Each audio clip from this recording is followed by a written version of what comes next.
Onzième cours sur les 9 dons du Saint-Esprit. Nous en sommes dans la leçon numéro 4, les 3 dons d'inspiration. Je vous rappelle que nous étudions le don de prophétie. Nous avons donné la définition de la prophétie. C'est un message donné dans une langue connue et qui est d'origine divine, bien sûr, surnaturelle. Je vous ai montré que c'est le plus important des dons d'inspiration, puisque, comme nous allons le voir, la prophétie équivaut à un message en langue. Je vais vous expliquer tout ça aujourd'hui, et à l'interprétation, le don d'interprétation des langues. Nous étudierons cela justement dans ces 2 derniers cours. Alors, en hébreu, nous avons vu que le mot prophétiser veut dire couler, comme une source qui fait couler de l'eau avec des bulles, bien sûr, comme une fontaine. Pour prophétiser dans le grec, ça veut dire parler pour quelqu'un d'autre, c'est-à-dire être son porte-parole, parler pour Dieu. Et évidemment, quand on commence à ouvrir la bouche en disant « le Seigneur dit que », nous prenons la responsabilité, attention, d'être un canal. C'est pour ça qu'il ne faut pas dire n'importe quoi et faire n'importe quoi. Alors, nous avons vu que le don de prophétie, c'est pour tous. 1 Corinthiens 14, on va relire cela, c'est le passage qu'on va étudier particulièrement dans ces 2 dernières heures. Recherchez l'amour, aspirez aussi au don spirituel, mais surtout à celui de prophétie. En effet, celui qui parle en langue ne parle pas aux hommes, parler en langue du baptême du Saint-Esprit, mais à Dieu, c'est-à-dire qu'il prie, personne ne le comprend, c'est en esprit qu'il dit des mystères, nous avons vu tout ça, vous êtes habitués maintenant.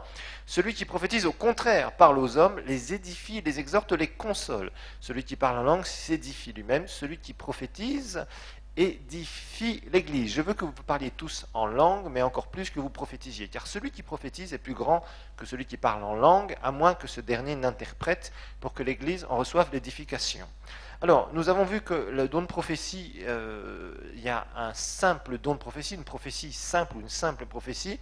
On a vu qu'elle édifie, qu'elle exhorte, qu'elle console. Édifier veut dire quoi? Construire, c'est souvent quand il y a un verset. Très souvent, Dieu remet dans le simple don de prophétie qui ne contient pas d'éléments de révélation. Dieu fait quoi? Dieu ramène un verset de sa parole, c'est très courant, ou un morceau de verset de sa parole, et vient l'appliquer dans une situation particulière. C'est très souvent ça, la simple prophétie.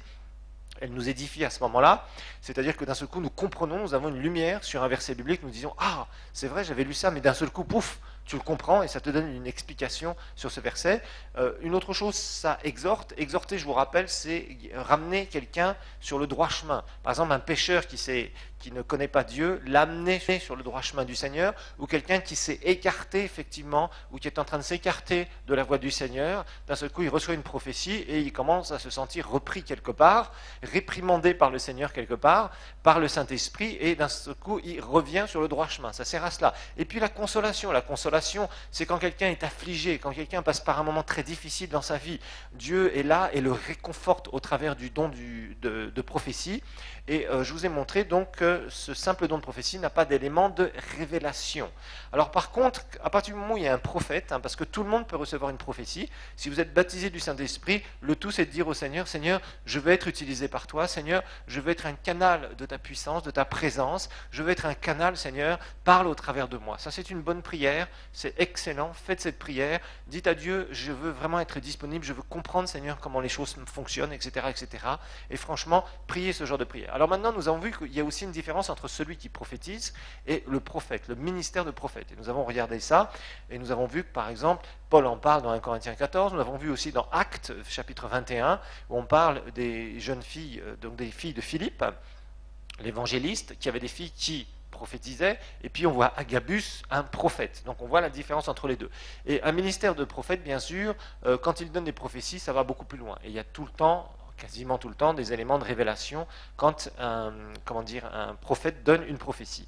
Alors on a vu que la simple prophétie, eh bien, c'est pour qui? C'est pour les bébés spirituels. C'est pour ça que souvent, au début de notre vie chrétienne, Dieu va nous encourager, nous exhorter, nous consoler par le don de prophétie, la simple prophétie, bien sûr, qu'on va recevoir de la part de quelqu'un d'autre, parce qu'évidemment, un bébé spirituel, lui, il est souvent déstabilisé, il est souvent découragé, il a besoin d'un petit coup de pouce, il a besoin, au moment où il est affligé, que le Seigneur lui dise, tu vois, je suis là, je t'aime. Bon, voilà, tout simplement.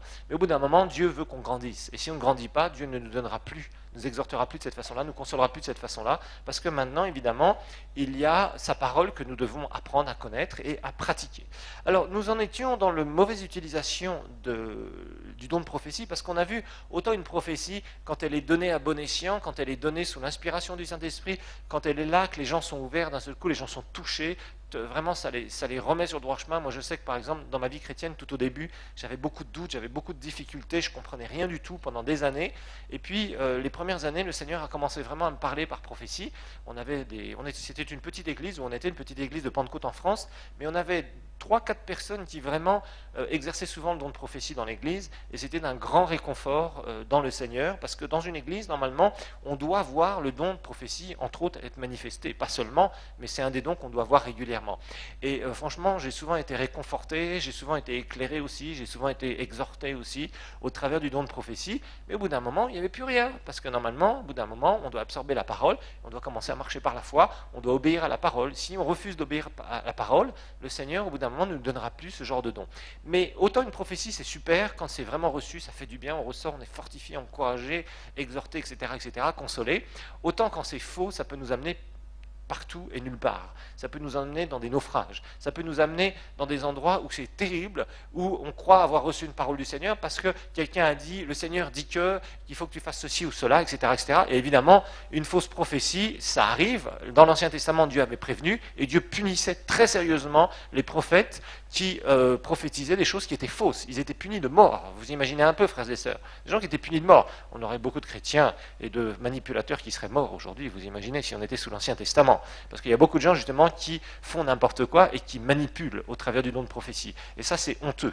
Et il faut dénoncer ces gens-là. Bon, parfois, il y a des gens qui le font par ignorance, mais il y a un certain nombre de gens qui le font par manipulation. Le Seigneur me dit que tu dois me donner tes bijoux. Le Seigneur te dit que tu dois me faire un chèque de temps. Le Seigneur te dit que tu dois me payer mes frais scolaires. Le Seigneur te dit. Et toi, tu réponds dans ces cas-là, le Seigneur ne m'a rien dit. Voilà. Toi, réponds directement, le Seigneur ne m'a rien dit. Si le Seigneur me parle, il n'y a pas de problème. Rappelez-vous, vous avez le même Saint-Esprit que la personne qui est censée vous donner une prophétie. Alors, il y a des critères, nous l'avons vu. D'abord, nous avons commencé à en voir un certain nombre. Et puis, nous avons vu dans 1 Thessaloniciens 5, 1 Thessaloniciens 5, versets 19 à 21, on a vu ce passage que Paul a écrit sous l'inspiration du Saint-Esprit. Il disait aux Thessaloniciens, n'éteignez pas l'esprit, ne méprisez pas les prophéties, mais examinez toutes choses et retenez ce qui est bon. Je vous ai montré que ce n'est pas parce qu'une fois on est tombé sur un faux billet que maintenant nous n'utilisons plus de l'argent. Non, on s'est fait rouler une fois, des fois c'était fait exprès, fait sciemment. On nous avait passé un faux billet, refilé un faux billet parce que la personne ne voulait pas avoir de problème. Hein, et puis, on est tombé dessus. Puis un jour, on arrive à la banque, on va faire un paiement. Puis on dit, non, monsieur, madame, ce billet est faux. Ah, bon, tu t'es fait rouler. Il y a des gens qui l'ont fait sciemment. Il y a d'autres gens qui t'ont refilé un faux billet parce qu'ils ne savaient pas que c'était un faux billet. Voilà. Et avec les prophéties, ça peut arriver. C'est pas parce qu'on reçoit une fausse prophétie que d'un seul coup on doit dire maintenant c'est fini, on ne veut plus entendre parler, non, ça n'existe plus ces choses-là.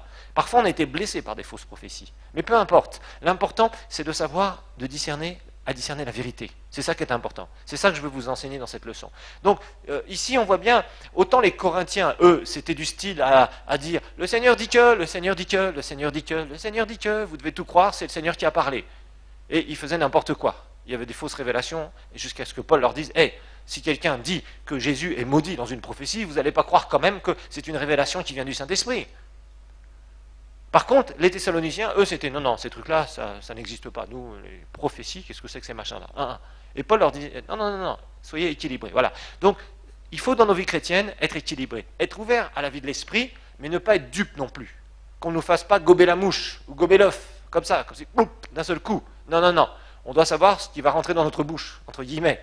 On doit être capable de discerner. Discerner, ça veut dire examiner, d'accord ? On a vu ici ce terme examiner, ça veut dire vraiment faire passer un examen. Voilà, il faut savoir discerner si c'est une vraie prophétie, si c'est une vraie révélation d'une fausse révélation. Donc il y a un certain nombre de critères. Et on a commencé à voir 7 examens que nous devons faire passer à une prophétie. D'abord, est-ce que cette prophétie glorifie Jésus ?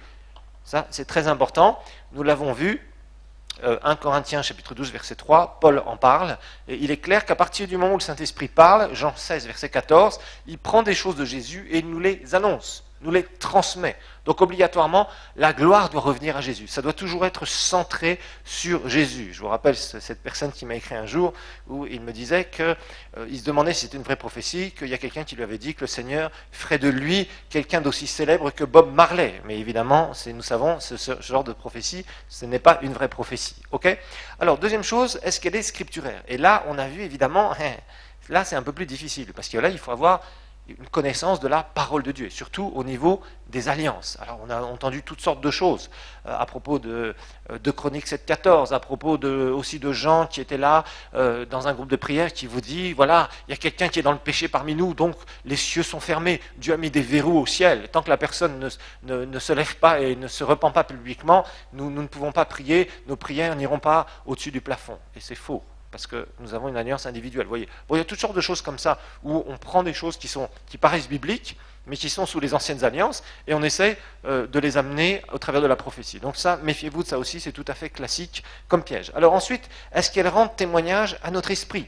Et là, je vous rappelle, il faut apprendre à développer notre nature spirituelle. C'est très important. Apprenez à développer votre esprit. Quand vous entendez des choses, rapidement, si vous développez votre nature spirituelle, le discernement. Et je vous rappelle qu'il n'y a pas un don de discernement que Dieu fait à quelqu'un ou à quelqu'un d'autre. Le discernement dans la Bible, c'est ni plus ni moins apprendre à être sensible aux choses de Dieu, au monde de Dieu. Si vous êtes sensible au monde de Dieu, ça sera facile. Vous entendez quelque chose et dans votre esprit, ça approuve, ou au contraire, ça réprouve, c'est-à-dire, ça dit non. Soit ça dit oui, soit ça dit non. Mais très rapidement, vous devez être sensible à cela. Et il faut développer cette sensibilité. Ça, c'est quelque chose qui se développe année après année, mois après mois, semaine après semaine. Il faut tester votre sensibilité au monde de Dieu, aux choses qui viennent et qui parlent de Dieu. Il y a des fois, vous entendez un enseignement, normalement, dans votre esprit, ça doit dire « Amen », ou ça doit dire attention, il y a quelque chose qui ne tourne pas rond ici. Vous voyez quelqu'un qui fait des choses, qui exerce son ministère, rapidement, vous devez, dans votre esprit, écouter votre esprit, pas votre intelligence, pas vos mentalités, savoir si c'est vraiment sous l'inspiration du Saint-Esprit que la personne fait ça, ou que c'est faux. Parce qu'il y a aussi des faussaires, il y a des faux serviteurs de Dieu, il faut le dire.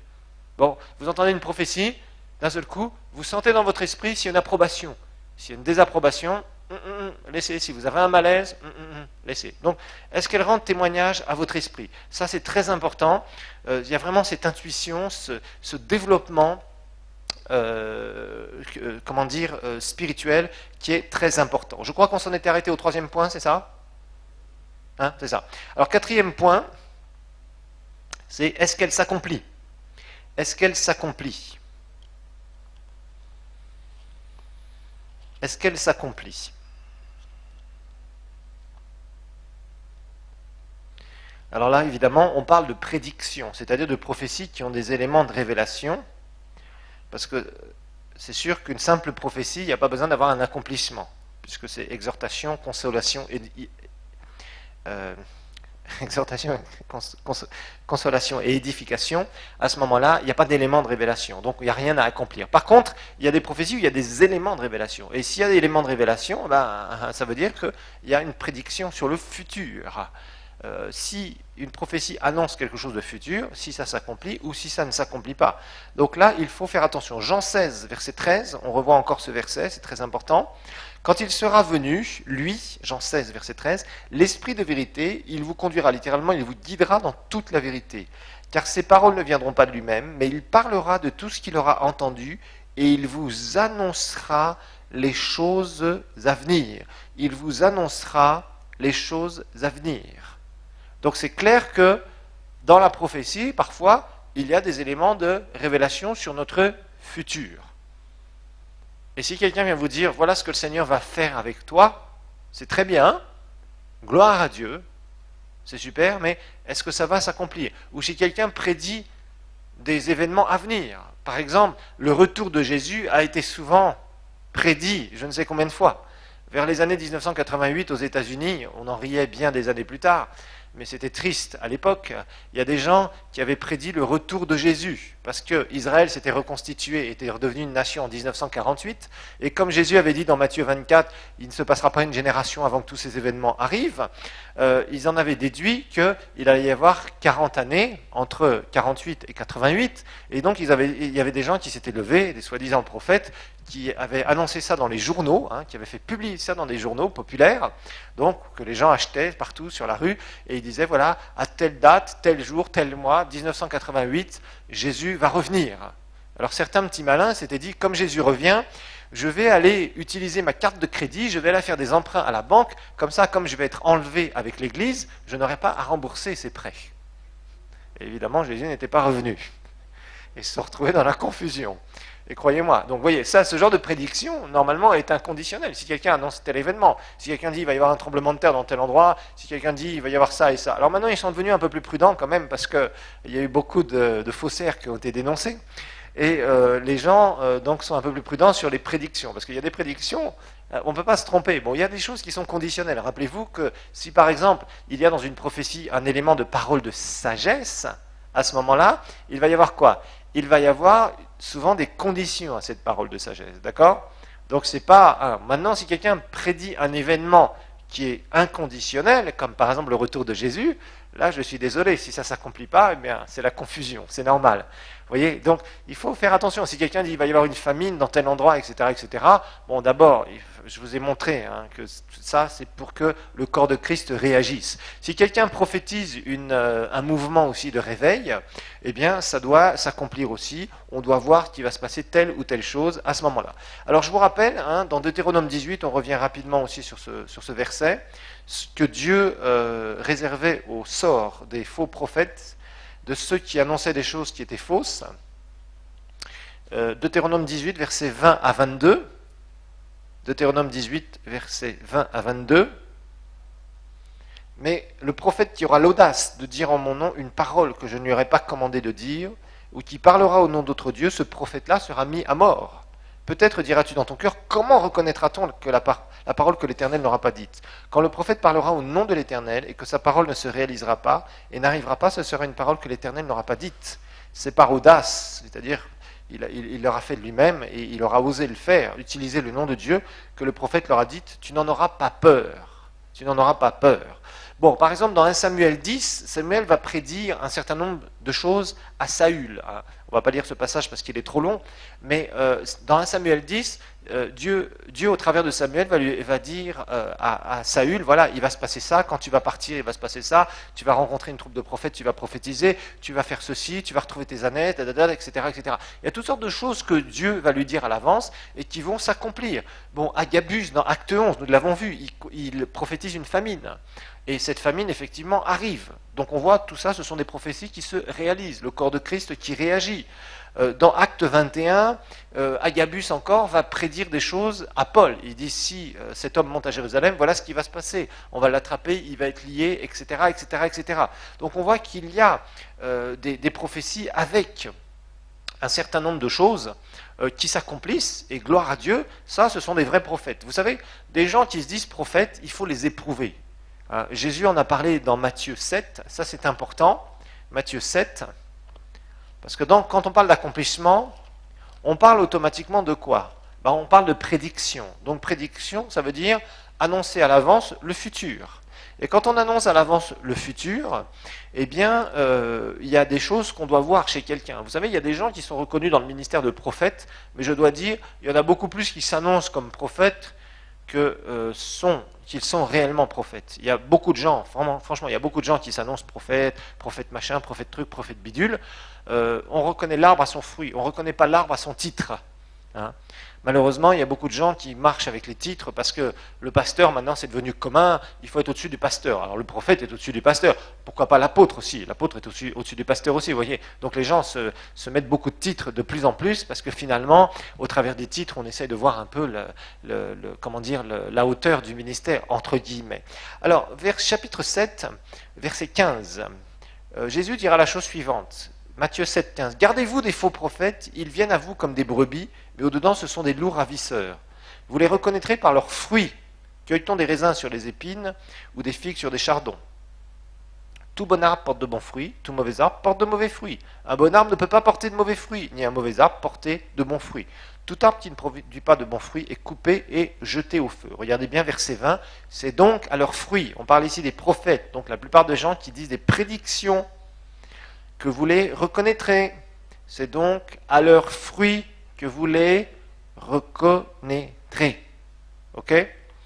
Alors, il y a beaucoup de gens, malheureusement, qui prophétisent beaucoup de choses, et il y a surtout aussi beaucoup de prophètes de malheur, il faut le dire. Il y a beaucoup de gens qui se prennent pour des prophètes de l'Ancien Testament, mais rappelez-vous d'une chose, les prophètes de l'Ancien Testament, leur ère est passée. Dans le Nouveau Testament, la plupart du temps, il va y avoir des prédictions sur quoi? Des prédictions sur des mouvements de Dieu, des prédictions sur des hommes et des femmes qui sont choisis par Dieu et qui vont faire telle ou telle chose. La plupart du temps, ce sont des prédictions comme ça qu'on a dans le Nouveau Testament, dans la Nouvelle Alliance.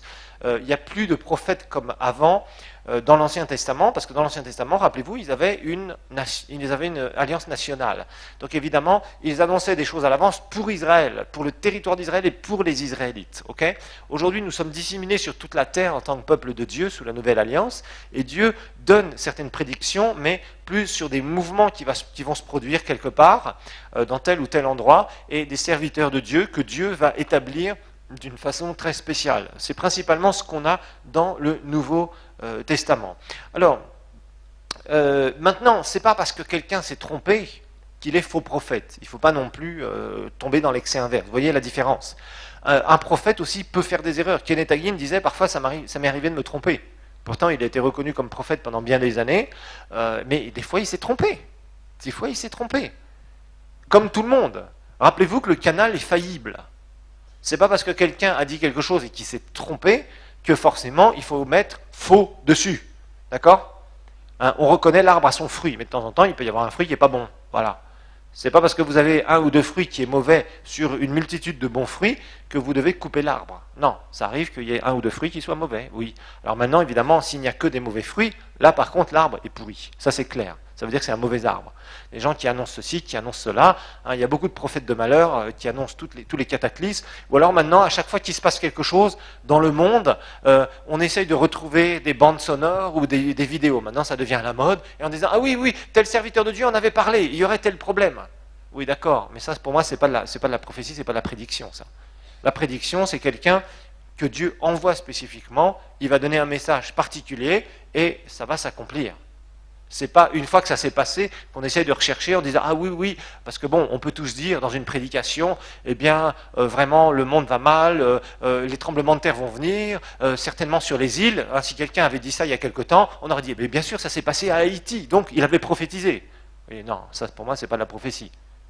Si quelqu'un avait dit à l'avance, il va se passer tel problème à Haïti, on va envoyer des missionnaires, on va envoyer des gens qui vont prêcher l'évangile, et on va prévenir le gouvernement, s'il n'y a pas une sincère repentance du vaudou, etc., attention, c'est ce que le Seigneur dit, là peut-être.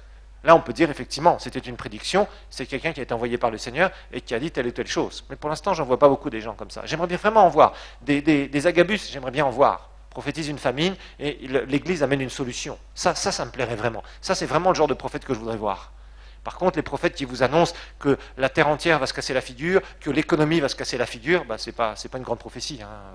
C'est normal. Ce qui s'est passé il y a quelque temps, c'était pas une grande prophétie, c'était pas un jugement de Dieu, c'était pas toutes sortes de trucs que les gens collent et racontent à propos des événements prophétiques. Les gens sont complètement dans la confusion.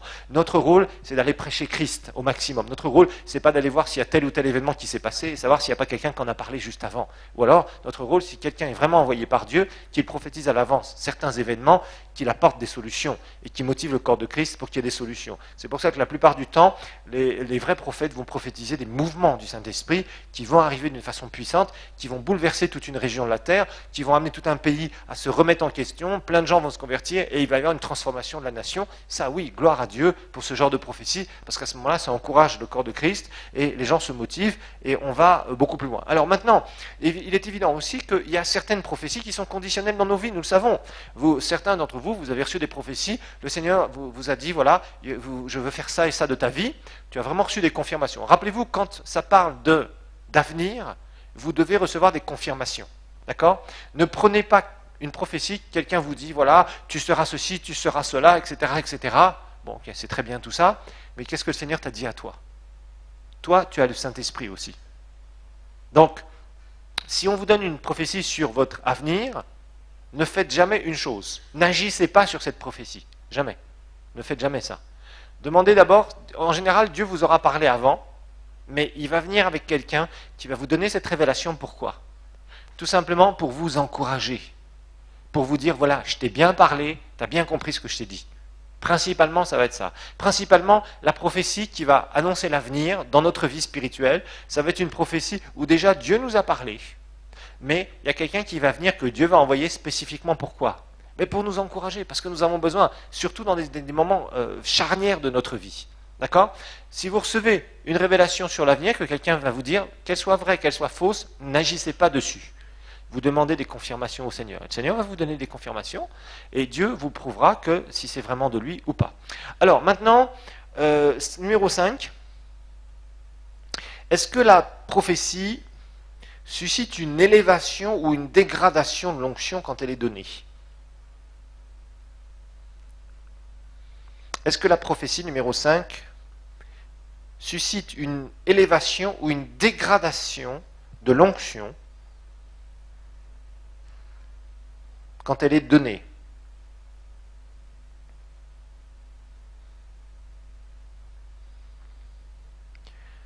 Alors ça, c'est une question d'atmosphère spirituelle. Très important. Vous êtes dans un groupe de prière, une prophétie est donnée, qu'est-ce que ça fait? Est-ce qu'il y a vraiment un rehaussement de l'onction?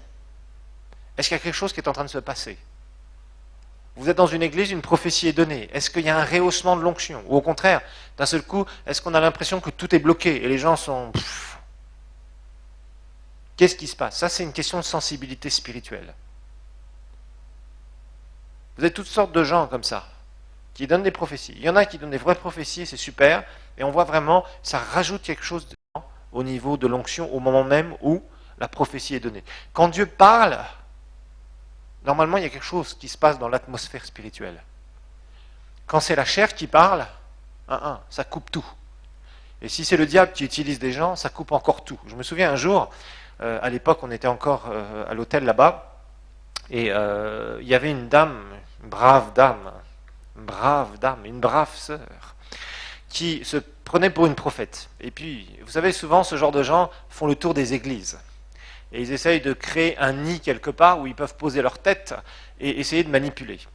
Alors, elle était venue dans l'église, elle s'était présentée comme la sœur Intel, super machin, super spirituelle, le Seigneur lui parlait, tout ça. Bon, on était un peu prudents, mais bon, on ne peut pas non plus tout de suite dire non, ça ne va pas ou quoi que ce soit. Bon, alors elle venait, les premières réunions, premier culte, tout ça, elle se tenait à peu près bien. Et puis au bout d'un moment, elle commençait à s'agiter, en pleine réunion. Ouh là là, comme ça, vous savez, ça commençait à s'agiter un peu dans tous les sens. Bon, déjà, et on sentait que l'atmosphère spirituelle était bizarre quand elle commençait à faire ce genre de truc. Bon, et puis un jour, elle passe au bureau et elle avait un message pour moi. Vous savez, je suis très prudent pour les gens qui me délivrent des messages. Parce que malheureusement, 90% du temps, ça ne vient pas du Seigneur, je dois le dire, tristement. Et la plupart du temps, c'est les gens qui viennent comme ça, qui ont tout le temps des messages à transmettre. Hein. C'est toujours mystique, vous savez, ils viennent, il y a un message, oui mais le Seigneur m'a empêché de venir aujourd'hui, je viendrai demain. Le Seigneur, oui j'ai oublié mon papier, où il y avait un message codé pour vous. Hein. Vous savez, il y a certaines, je ne les nommerai pas, mais vous savez qu'il y a certaines factions de l'église, enfin de l'église, ou de gens qui se réclament du christianisme en Afrique ici, qui ont, il y avait un étudiant il y a bien longtemps, bien des années, il me posait des questions à propos des messages codés. Il y a certaines personnes qui ont des petits messages écrits quelque part, et ils ont l'interprétation du message codé qu'ils doivent vous donner seulement en votre présence. Ils reçoivent l'interprétation à ce moment-là. Enfin, il y a des farceurs partout, il y a des gens bizarres partout. Alors, pour revenir à cette brave sœur, entre guillemets, qui était ni plus ni moins agitée par des puissances sataniques, il faut le dire, elle est venue, et puis elle commençait à raconter des histoires, voilà, je vous ai vu, en tant que serviteur de Dieu, vous allez ceci, vous allez faire cela. Alors évidemment, c'est toujours la flatterie, ça commence toujours par la flatterie en général, c'est normal, parce qu'il faut avoir un terrain sur lequel après on peut voir ce qu'on peut faire comme manipulation dans l'église. Et puis finalement, à force de quelques rendez-vous, je me suis aperçu d'une chose, c'est que la brave dame voulait ni plus ni moins une responsabilité dans l'église. Et qu'elle commençait à utiliser les révélations, la prophétie. Mais ça n'a pas marché. Et rapidement, j'ai vu que c'était pas clair. Il y a quelque chose qui n'était pas clair. Vous savez, vous avez besoin de discernement en tant que serviteur de Dieu, je vous le garantis. Et alors, elle voyait que ça ne marchait pas, et un jour, elle s'est levée dans le culte, et elle a commencé à s'agiter. Et là, je me suis dit, tiens, là, je crois qu'aujourd'hui, ça va s'ouvrir. Là, on va avoir du spectacle aujourd'hui. Et on y a eu droit. Et d'un seul coup, elle s'est mise à dire, Pharaon, Pharaon, laisse aller mon peuple. Oh, Dieu te dit, tu empêches le réveil. Pharaon, Pharaon, laisse aller mon peuple. Je l'ai regardée, elle était assez loin, et je me suis dit, Pharaon, c'est qui? C'est moi, Pharaon? Bon, à partir de ce jour-là, évidemment, rapidement, on l'a aidé à comprendre qu'il y avait une porte de sortie dans une église. Vraiment, ce sont des pauvres gens. Vraiment Il faut savoir, il y a plein de gens qui viennent d'endroit en endroit pour manipuler les églises. Je vous assure. Malheureusement, il y a des pasteurs qui se font rouler parce que bon, ils ont une prophétesse. Et d'un seul coup, la prophétesse, il faut qu'elle donne ses 3 prophéties. Évidemment, en plein milieu du culte, même si le pasteur est en train de prêcher, elle se lève et le Seigneur dit que. Et si le pasteur ose dire quelque chose, il a le droit à la prophétie du pharaon. Bon, vous voyez ce que je veux dire. Enfin, il y a plein de trucs comme ça, voilà. Alors, évidemment, ce genre de trucs, hein, il y a des gens qui sont manipulés par les mauvais esprits gravement, hein, gravement. Pourtant, qui sont des nouveaux, mais qui s'ouvrent, vous voyez, qui s'ouvrent à la fausse prophétie, qui s'ouvrent aux manipulations sataniques et qui créent des troubles dans l'Église. C'était une brave sœur, mais franchement, elle était complètement à côté de la plaque, comme on dit en français. Elle était complètement en dehors des réalités spirituelles. Elle s'était fait son système spirituel, son monde spirituel, et c'est vraiment une catastrophe. Donc, évidemment, normalement, quand une prophétie est donnée, il y a quelque chose de spécial qui va se passer dans l'atmosphère divine, et il y a un rehaussement, il y a quelque chose de particulier. Le Seigneur va vous parler, et pas à vos sentiments. Faites attention, quand quelqu'un vient vous donner une parole, vos sentiments, bloquez-les volontairement, parce que vous ne devez pas discerner, vous ne pouvez pas discerner une parole avec vos sentiments, parce que les manipulateurs utilisent toujours la flatterie, et ça va toucher juste dans votre sentiment là. C'est-à-dire, il parle de moi, que je vais devenir un grand serviteur. Évidemment, là, ça parle au sentiment. Et il suffit qu'il y ait une porte un peu ouverte à l'orgueil et à la flatterie, et d'un seul coup, ça y est, vous vous sentez, le Seigneur a parlé. Et non, ce n'était pas le Seigneur qui parlait, malheureusement. Vous voyez ? Donc, faites attention à ça. Je vous tiens à vous dire, vous devez éprouver vraiment les prophéties. Alors, normalement, il y a vraiment quelque chose de spécial qui va se passer à ce moment-là, quand une prophétie va être donnée. Ensuite, la source de la prophétie, numéro 6. La source de la prophétie. Ça, vous devez apprendre à la discerner, très rapidement. Source de la prophétie. Vous savez, fabriquer une prophétie, c'est très facile. Ainsi parle le Seigneur. Je vais vous en fabriquer une. Ainsi parle le Seigneur. Le Seigneur te dit que c'est ni à droite, ni à gauche, ni en haut, ni en bas que tu dois regarder, mais à lui. C'est une prophétie, non? C'est scripturaire, oui ou non? Vous êtes d'accord? Mais ça ne vient pas du Saint-Esprit, ça vient de la chair d'Olivier de Rhin. D'accord? Oui, donc, fabriquer une prophétie, tout le monde peut. Si vous avez entendu des prophéties, c'est facile. Malheur à toi, car tu n'as pas fait ça, tu n'as pas obéi à la voix de ton Dieu, etc. Oui, bon, vous reprenez quelques textes de l'Ancien Testament, et boum. C'est très simple à fabriquer. Mais malheur à celui qui fait ça, évidemment. Alors, la source, c'est quoi? La source, évidemment, ça peut être de 3, je dirais, il y a 3 origines, 3 sources. Hein. Nous l'avons vu, je vais quand même le répéter brièvement, et je vais vous donner un exemple. Bien sûr, il y a l'origine divine, la source divine. Il y a la source humaine et évidemment la source satanique.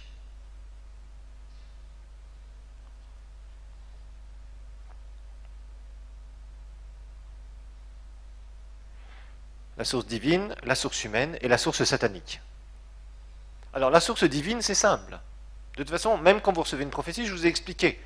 Tout don spirituel fonctionne avec une onction. Vous êtes dans la présence de Dieu et vous êtes là, vous êtes pleinement, vraiment, vous êtes dans une adoration. Puis d'un seul coup, vous sentez des mots, des syllabes, des mots que vous comprenez qui viennent de votre esprit. Et ça a l'air de vouloir sortir de vous, voilà. Et là, vous avez juste à parler ces choses. Ça, c'est simple. Maintenant, si vous êtes comme ça, que vous fermez vos yeux bien fort et que vous êtes très concentré, vous disant, le Seigneur dit que, ça c'est la chair. Et puis, pire, parfois il y a des esprits diaboliques qui s'infiltrent. Bon, il n'y a pas besoin d'aider le Seigneur, je tiens à vous le dire. Hein. Si Dieu veut parler, il parle. S'il trouve des canaux, il parle. Dieu cherche des gens disponibles, je vous le rappelle. Il n'y a pas besoin d'aider Dieu dans une situation ou une autre. Parfois, il y a des gens qui sont braves, vous savez, ils voient quelqu'un d'autre qui est dans une situation difficile, ils commencent à prier, et puis ils rajoutent un peu de pommade prophétique, quoi. Hein. Ça, c'est pas bien. Ne faites jamais ça. Ne parlez jamais au nom du Seigneur si Dieu ne vous a pas donné quelque chose. Sinon, dites simplement, voilà, j'ai dans mon cœur ce verset, je vais te le donner, ça va t'encourager. Soyez simple. N'essayez pas de jouer les super spirituels. Sinon, franchement, ça vous ouvrira des choses extrêmement mauvaises. Soyez très simple. Si vous êtes simple et que vous êtes vous-même, Dieu vous utilisera. Si vous voulez ressembler à quelqu'un d'autre ou vous mettre une étiquette de prophète sur le dos, Dieu ne pourra pas vous utiliser. Ça sera une catastrophe pour votre vie spirituelle. Et malheureusement, certains s'ouvrent. comme dans Acte 16, à des mauvais esprits. Ça, c'était quelqu'un qui n'était pas sauvé, mais croyez-moi que j'ai vu certaines personnes, dont cette dame, être manipulées par des mauvais esprits. Acte 16. On revient sur ce texte que nous avons déjà vu.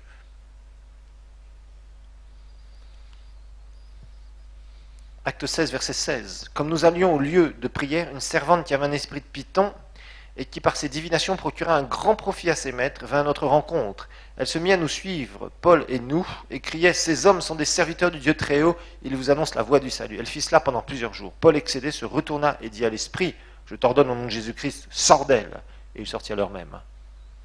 Là, c'est la source satanique, nous le savons. Pourtant, c'était une prophétie. C'était quelque chose que soi-disant Dieu disait. Non, ce n'était pas Dieu qui disait ça, c'était un esprit satanique. Mais Paul a su discerner les choses. Donc c'est une source qu'on voit malheureusement aussi, et ne vous laissez pas rouler. Nous devons éprouver les esprits. Regardez 1 Jean chapitre 4. La Bible nous le dit. 1 Jean 4. Il faut que vous sachiez une chose. Partout où il y a des œuvres de Dieu, le diable essaye de s'infiltrer et faire de la contrefaçon. Partout. Partout, partout. Partout où vous avez des nations qui s'ouvrent à l'évangile, Satan envoie ses émissaires. Alors il y a vraiment des émissaires sataniques purs, des gens inconvertis, qui sont remplis de mauvais esprits et qui s'infiltrent dans les églises, ou il y a des gens malheureusement qui, par abus du monde spirituel, commencent à s'ouvrir aux esprits familiers, aux esprits de divination, croyant que c'est Dieu, sont séduits eux-mêmes, et commencent à dire des choses qui sont vraies, mais qui ne sont pas sous l'inspiration du Saint-Esprit, et qui créent du désordre au bout d'un certain temps. Parce qu'une fois qu'un mauvais esprit commence à avoir un ou plusieurs membres d'une église, où il commence à s'infiltrer au travers de ces personnes, ça crée du désordre dans l'église, croyez-moi. Et c'est ce qu'on voit malheureusement chez beaucoup de gens, surtout quand les gens ne sont pas enseignés. Ils ne connaissent pas bien la parole de Dieu, ne connaissent pas bien les dons spirituels, ou alors des gens qui n'ont aucun discernement spirituel. Ils se font avoir très facilement. Très facilement. Et c'est là où est le danger. C'est pour ça que nous devons faire attention. Nous devons être prudents par rapport à tout cela. 1 Jean 4, verset 1. Bien-aimés, ne vous fiez pas à tout esprit, mais éprouvez les esprits. Éprouver ici, c'est le même verbe qu'on a vu dans 1 Thessaloniciens 5. Strictement pareil. C'est le verbe dokimazo qu'on avait vu dans 1 Thessaloniciens 5, verset 21. Éprouvez dokimazo. Faites passer un examen aux esprits, éprouvez les esprits s'ils sont de Dieu, car plusieurs faux prophètes sont venus dans le monde. Donc nous devons éprouver les esprits. Nous devons regarder. Si quelqu'un se permet de donner des prophéties plusieurs fois dans un endroit, il faut regarder ses fruits. Il ne faut pas accepter n'importe qui. Je suis désolé de le dire. Malheureusement, tous ceux qui se réclament de Dieu ne sont pas de Dieu. Il faut le savoir. Il y a des faux serviteurs de Dieu. Il y a des manipulateurs, il y a des escrocs. Et croyez-moi, dans les régions où nous sommes, on en a un paquet de ces gens-là, qui essayent d'utiliser l'évangile pour des fins personnelles. Ce n'est pas nouveau, lisez ce que Paul écrivait, entre autres à Timothée. Des gens qui se trimballaient à droite et à gauche, et qui en profitaient, qui captivaient des veuves, par exemple, ça nous est dit dans Timothée, d'autres personnes qui étaient là et qui avaient la conscience marquée au fer rouge, c'est-à-dire qui vivaient délibérément dans le péché, dans la manipulation, dans la séduction, dans l'escroquerie, et qui se réclamaient de l'Église de Dieu. Mais il y en avait, et il y en a encore aujourd'hui. C'est pour ça que nous devons avoir du discernement. Plus vous avancerez dans vos cours, plus on vous apprendra à avoir du discernement. Vous ne pouvez pas prendre pour argent comptant n'importe quoi, de n'importe qui. Mais les gens doivent être recommandables. S'ils s'annoncent comme serviteurs de Dieu, ils doivent être recommandables et recommandés. La Bible nous le dit, qu'on ne peut pas accueillir n'importe qui, n'importe comment, sans qu'il soit recommandé par une autorité spirituelle. Parce qu'il y a des gens qui passent et qui font du dégât, qui divisent des églises, qui font tout un tas de trucs. Moi, j'ai vu des fois, je me souviens, j'étais dans une église un jour, un gars qui se réclamait d'être prophète, il avait prophétisé un grand réveil dans l'église. Aujourd'hui, cette église n'existe plus. Et juste après son passage, l'église a commencé complètement à dégringoler, mais complètement, alors qu'il avait prophétisé de grandes choses. Je me souviens d'une brave sœur, là, c'était pas de la manipulation, mais c'était, je ne sais pas quoi, qui était là un jour, j'étais dans une réunion, quelque part dans une organisation chrétienne, et il y avait une réunion, on m'avait invité juste pour apporter la parole, et elle commence à prophétiser. Mais ce n'était pas une prophétie qui venait du Seigneur, c'était de sa chair, dommage. que l'organisation allait être extraordinaire, etc., etc. Après, cette organisation-là, quelques semaines plus tard, éclatait complètement, parce que les dirigeants s'étaient rentrés dedans, les chrétiens. Bon, vous voyez, donc il y a toutes sortes de choses. Attention. Éprouver les esprits, là par contre, vous devez savoir. Vous devez savoir si les gens sont sous l'inspiration du Saint-Esprit, ou si les gens parlent avec leur chair. Et quand on est responsable, vous savez, quand il y a un pasteur, en tant que pasteur, nous avons des responsabilités de protéger les brebis. Quand quelqu'un fait n'importe quoi dans l'église, ou qu'il essaye de manipuler les gens en dehors de l'église, en utilisant l'église, il faut être sévère, très sévère. Il faut reprendre la personne. Et si la personne fait ça sciemment et continue à le faire, il faut la dénoncer et la chasser de l'église. Un pasteur doit protéger son troupeau, parce qu'il y a des loups qui se promènent. Les gens qui viennent, et qui, soi-disant, avec des fausses révélations, détruisent des vies, détournent des gens de la vérité. C'est connu. C'est pas nouveau. C'est connu. C'est pour ça qu'il faut vraiment faire attention et discerner la source. Alors, septième chose,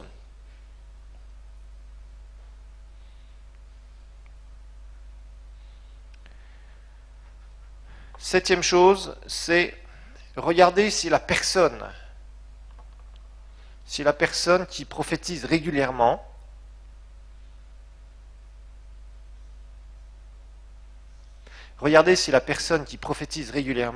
porte des fruits pour la gloire de Dieu. Porte des fruits pour la gloire de Dieu.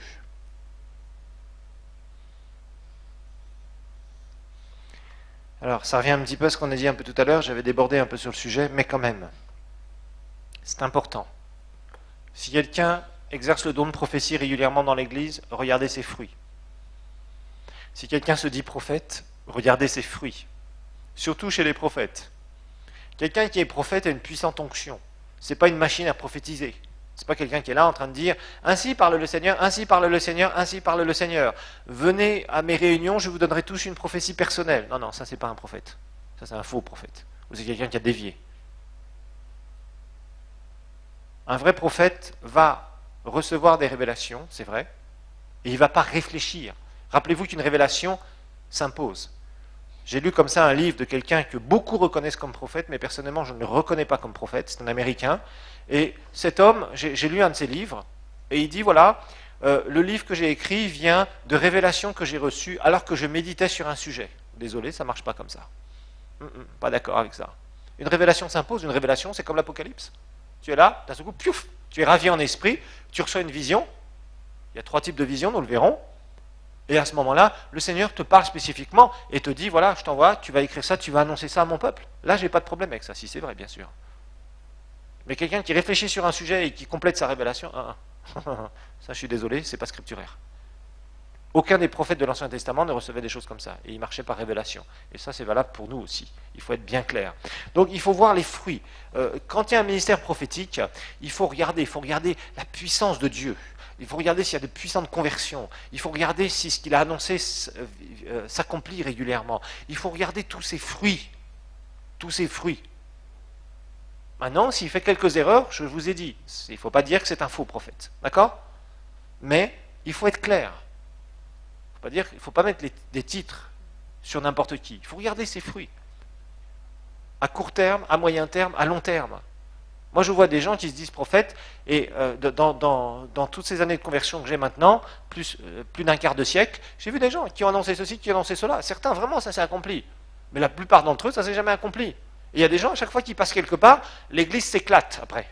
Il y a un problème dans l'église. Alors là, par contre, ça me fait poser des problèmes sur qui manipule derrière. Vous voyez? Si un vrai prophète passe quelque part, normalement il doit y avoir quelque chose qui va se produire. Très souvent d'ailleurs, les prophètes du Nouveau Testament vont être utilisés dans la guérison. William Branham, c'était le cas, quand il était sur la piste. Dieu lui donnait des visions, des révélations, et ça se passait. Des fois il l'annonçait.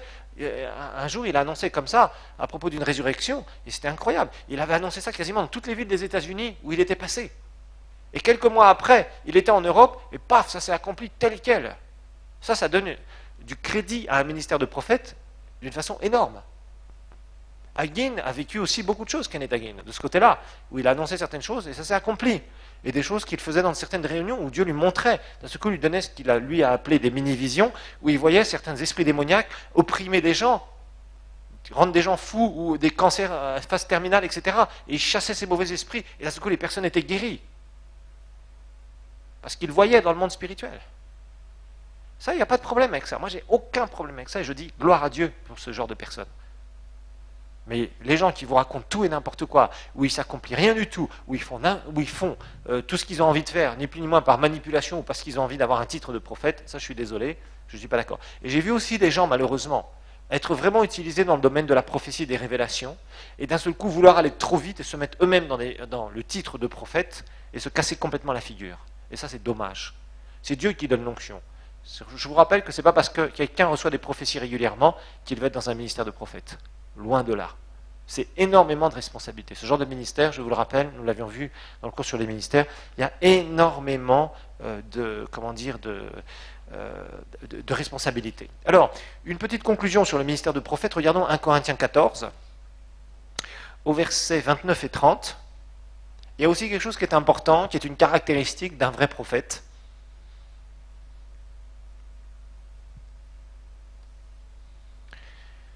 Versets 29 et 30, il est dit, pour les prophètes, que 2 ou 3 parlent et que les autres jugent, littéralement discernent. S'il y en a un autre qui est assis et qu'il a une révélation, que le premier se taise, c'est-à-dire qu'il donne les révélations d'une façon successive. Mais ici, on a cet aspect de correction. C'est-à-dire que si dans un endroit vous avez plusieurs prophètes, j'en ai jamais vu dans une seule réunion, j'avoue franchement, mais dans le cas où, ce que Paul dit ici, où il y aurait plusieurs ministères de prophètes dans un même endroit, eh bien, les autres peuvent se permettre de discerner et de corriger aussi un prophète qui pourrait ne pas donner quelque chose qui soit vraiment du Seigneur ou qui aurait dévié. Alors, je vous rappelle que nous ne devons pas suivre les prophètes, nous ne devons pas suivre les prophéties, nous devons suivre Christ et sa parole. C'est la parole de Dieu que vous suivez numéro 1. Tout ce qui est prophétie, tout ce qui est révélation, ça vient en supplément. Mais ça ne doit pas faire les fondations de votre vie. Ça, je suis désolé. Les gens qui veulent fonder leur vie sur les prophéties et les révélations, ils se cassent tous la figure.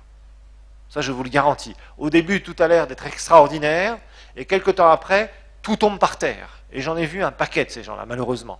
Parce qu'ils ont reçu une première fois une vraie révélation, d'un seul coup, waouh, ils se sentent complètement dans le ciel, et après, ils ne veulent que des révélations. Ils ne veulent plus étudier la parole de Dieu, ils ne veulent plus pratiquer la parole de Dieu, ils attendent que l'Esprit leur parle. Alors ils jeûnent, ils prient, ils attendent les révélations, et ils se fabriquent leurs révélations, et après, ça devient des naufragés. Certains s'en sortent après, mais ça demande une lourde restauration, et d'autres ne s'en remettent jamais de ce genre de naufrage, parce que ça a été trop loin. Donc, tout ça, il faut faire attention.